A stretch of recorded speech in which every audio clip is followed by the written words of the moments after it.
রাজশাহী বিশ্ববিদ্যালয়ের সাবেক সদস্য জনাব গোলাম রব্বানী সাহেব অন্যতম বিশেষ অতিথি। আমাদের মঞ্চে আছেন বিশিষ্ট শিক্ষাবিদ, বাংলাদেশ শ্রমিক কল্যাণ ফেডারেশন বগুড়া শহর শাখার সম্মানিত প্রধান অন্যতম উপদেষ্টা জনাব আশরাফ আব্দুল মালিক।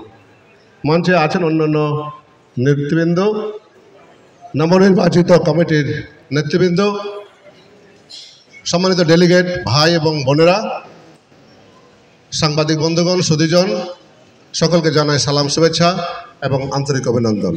প্রিয় ভাইয়েরা, ইফতারির সময় প্রায় হয়ে আসতেছে, বলতেছি এই কারণে যে 5:25-এর মধ্যেই তো আমাদেরকে শেষ করতে হবে।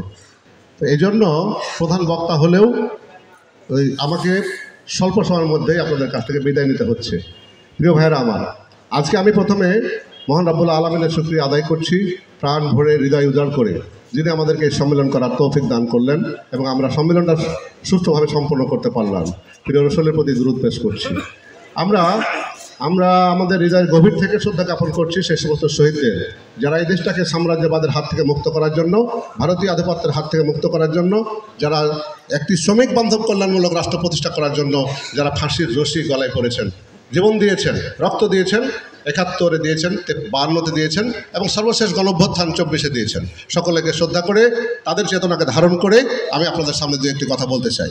প্রিয় ভাইয়েরা আমার, আজকে নবনির্বাচিত কমিটিকে আমি অভিনন্দন জ্ঞাপন করছি প্রাণ ভরে, হৃদয় ভরে।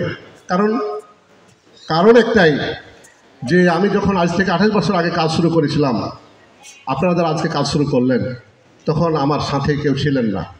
একটা অন্ধকার জগৎ থেকে আমার উঠে আসা এবং সেই অন্ধকার জগৎকে তিলে তিলে এই পর্যায়ে নিয়ে আসার জন্য আপনারা খড়কুটা অনেকেই পোড়াইছেন। আপনাদের প্রদীপ ছিল, আমি সেই প্রদীপে শুধু ম্যাচের কাঠি জ্বেলেছি। আপনাদের প্রতিভাতে আমি একটু বিস্ফোরণ ঘটাইছি, যার কারণে আজকের এই কাজটা এই পর্যায়ে এসেছে। এই কাজের জন্য যার যতটুকু অবদান আছে মহান রব্বুল আলামিন দেখেছেন, লিখেছেন এবং কাল কিয়ামতের মাঠে এর যা খায়ের আপনারা পাবেন। আমি নাম ঘোষণা না করলেও সেই মহান রব্বুল আলামিন আপনাদেরকে পুরস্কার দিবেন। হয়তো এই কমিটিতে কেউ ভাই বাদ পড়তে পারেন, এই কমিটিতে কেউ বাদ পড়তে পারেন, মনে কষ্ট নেবেন না। মহান রব্বুল আলামিন আপনাকে অবশ্যই এর যা খায়ের দান করবেন। মানুষের সিদ্ধান্ত ভুল হতে পারে, হয়তো আমার বা আমাদের কর্তৃপক্ষের কোনো ভুল হতে পারে, যার কারণে হয়তো আপনি কমিটি থেকে বাদ পড়ে মনে কষ্ট নেবেন না। আমার জন্য আপনি কাজ করেননি, মহান রব্বুল আলামিনকে সন্তুষ্ট করার জন্য আপনারা কাজ করেছেন। আর যারা কমিটিতে এসেছেন তাদের কাছে আমি যে কথাটি বলতে চাই, এই কমিটির মেয়াদ ২ বছরের জন্য, কিন্তু এই কমিটি মনিটরিং হবে ৬ মাসের মধ্যে। এই ৬ মাস পরে এই কমিটির মধ্যে যাদেরকে আমি মনে করি এই কমিটি একটি ইনোভেটিভ কমিটি, একটি অর্গানিক কমিটি, একটি ক্রিয়েটিভ কমিটি। এই কমিটির প্রতি আমার একটা আস্থা এবং বিশ্বাস আছে। কিন্তু চলার পথে ৬ মাস পরে যদি আমি দেখি যে এই কমিটি আমার প্রত্যাশিত ফলাফল অর্জন করতে ব্যর্থ হচ্ছে, তাহলে এই কমিটির ব্যাপারে ৬ মাস পরে আমি নতুন করে সিদ্ধান্ত নেব।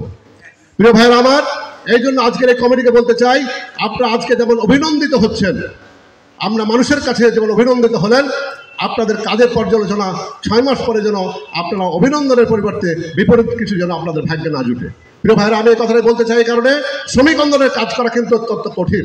শ্রমিক ময়দানে যারা কাজ করেন তারাই শুধু বুঝেন যে এই ময়দানটা কত কঠিন। আমি আপনাদের কাছে অনুরোধ রাখবো, যারা কমিটিতে আসছেন, এই শ্রমিক ময়দানে কাজ করতে একজনের হাতে যখন মোসাহাবা করবেন, তার হাতে পাবেন বেড়ির দুর্গন্ধ। একজন ভাইয়ের সাথে যখন বুক মিলাবেন, তখন তার বুকের সাথে পাবেন নেশা জাতীয় দ্রব্যের গন্ধ। নেশা জাতীয় দ্রব্যের গন্ধকে উপেক্ষা করে, তার ওই বেড়ির গন্ধকে উপেক্ষা করে তার বুকের সাথে যদি বুক মেলাতে পারেন, তবেই এখানে একটি প্রকৃত শ্রমিক সংগঠন গড়ে উঠতে পারে। এই জন্য আমি আপনাদেরকে বলতে চাই, আপনারা একটু উদার হবেন। যারাই নেতা হলেন, প্রাণ খুলে হৃদয়টাকে একটু বড় করেন। আমরা হচ্ছে অভিভাবক সংগঠন। ফেডারেশন বাংলাদেশের মধ্যে ১,০০০ ট্রেড ইউনিয়নের প্রতিনিধিত্ব আমরা করি। বাংলাদেশের মধ্যে সব থেকে বড় অর্গানাইজেশন হচ্ছে বাংলাদেশ শ্রমিক কল্যাণ ফেডারেশন। এই ফেডারেশনের যারা আজকে নেতা হলেন, তাদের কলজা যেন সমুদ্রের সমান হয়। যদি আপনারা অভিভাবকের ভূমিকা রাখতে পারেন, সকল শ্রমিককে যদি একত্রিত করতে পারেন, সকলকে যদি ঢোকার এই সংগঠনে প্রবেশ করার সুযোগ দেন, তাহলে সকলেই দলে দলে আসবে। কিন্তু আপনারা যদি কম্বলের পশম বাঁচতে যান, তাহলে কম্বলটাই কিন্তু শেষ হয়ে যাবে। প্রিয় ভাইরা, এই কথাটা মাথায় রাখবেন। এটি একটি শ্রমিক সংগঠন, এটি কিন্তু সুফি দরবেশের সংগঠন নয়। এই শ্রমিক সংগঠন হয়তো একদিন সুবিধার বেশি সংগঠন হবে, কিন্তু যদি আমার শ্রমিক ভাইদের কম্বলের মতো পশম বাঁচতে থাকেন তাহলে কিন্তু এই শ্রমিক সংগঠন আমরা করতে পারবো না। এই জন্য আপনাদের কাছে অনুরোধ রাখছি, এই শ্রমিক সংগঠনগুলোকে তিলে তিলে আল্লাহ রসুল যেন পর্যায়ক্রমে মদকে হারাম করেছিলেন, ঠিক তেমনি ভাবে এই শ্রমিক সংগঠনকে আমাদের জন্য গড়ে তোলার সুযোগ আপনারা করে দিবেন। আর আমি আজ বারবার একটি কথা বলি, মূল সংগঠনের ভাইদের কাছে সবিনয় করুণার সাথে আমরা অনুরোধ করব, আমাদের এই প্রবাহমান নদীর স্রোতে আপনারা বাধার সৃষ্টি করবেন না। দয়া করে আমাদের এই নদীর একটা ঢেউ তরঙ্গ আছে, এই ঢেউ তরঙ্গটাকে প্রবাহিত হওয়ার সুযোগ দেবেন। এই নদীতে মাছ হবে, এই নদীতে চতুর্ধারে ফল ফসল হবে, এই মাছ এবং ফল ফসল আপনারা খাবেন।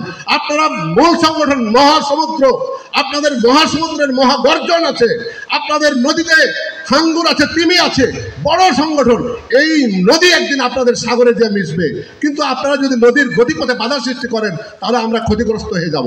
এই জন্য মূল সংগঠনের নেতৃবৃন্দ আছেন, আমাদের উপদেষ্টা সংগঠনের দায়িত্বশীলদের কাছে আমরা অনুরোধ করব, আমাদেরকে একটু চলার আরো একটু স্বাধীনতা দিবেন এবং চলার পথে সর্বাত্মক সহযোগিতা আপনারা করবেন। আপনাদের এই সর্বাত্মক সহযোগিতা কামনা করে এবং এই কমিটির কাছে আমার কমিটির কাছে আমার প্রত্যাশা যে আগামীতে এখানে প্রত্যেকটা ঘরে ঘরে, প্রত্যেকটা কারখানায়, প্রত্যেকটা বন্দরে, রিক্সা স্ট্যান্ডে, মোটর শ্রমিক ইউনিয়নে, সকল জায়গাতে সকল শ্রমিকের কাছে 15 বছরের কাজ 15 মাসে করতে হবে। 15 বছর যে কাজটা আমরা করতে পারিনি সেটা আপনাদেরকে 15 মাসে করতে হবে, এই কমিটির কাছে আমার প্রত্যাশা। আর আগামী দিনে মোটর শ্রমিকের নির্বাচন হবে, এই নির্বাচনে একটি উল্লেখযোগ্য ভূমিকা আমাদেরকে রাখতে হবে। সেই আবেদন রেখে আপনাদের সকলের সুস্বাস্থ্য এবং দীর্ঘায়ু কামনা করে আমি আমার কথাকে এখানে সংক্ষিপ্ত করে শেষ করছি। খোদা হাফেজ, বাংলাদেশ জিন্দাবাদ, সবাইকে ধন্যবাদ। আসসালামু